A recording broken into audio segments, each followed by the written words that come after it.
The name of it was a hemangiopericytoma, and it was in the frontal lobe, or the front part of my brain cavity, and it had grown to the size of a grapefruit. And so it was impacting my self-awareness. And so I was behaving in very different ways. And of course, my wife, who knows me better than anyone, she, at a minimum, knew that I needed to be checked out by somebody competent, and then started making inquiries as to who. And without exception, the name that kept coming up was Dr. Rosen. Like so many other professions, there's an art and a science to doing it well, to being a true master of it. The science is the technical skills.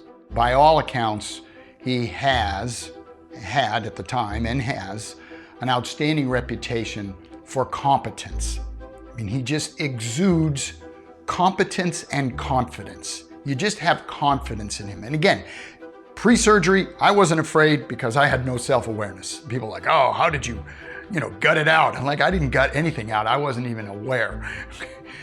But my wife derived an enormous amount of confidence that her husband was going to be fine because of what he said to her and to me and how he said it. Given the outcome that he created for me, it totally confirms the reputation that I and everyone else that knows him know to be true. I mean, he gave me my life back. I'm fully recovered now. The hair has grown back, the scar is healed, I'm back to work, I'm feeling good. So I am forever grateful and would recommend him highly to anyone, whether you know you need something done or not surgically.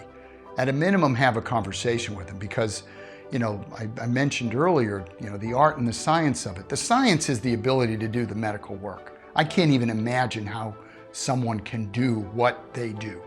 But it's the art of it, the being brutally honest with people, being compassionate and caring, which he was to my children, to my brothers who rushed here to be with me, to my wife especially. He was so thoughtful and kind.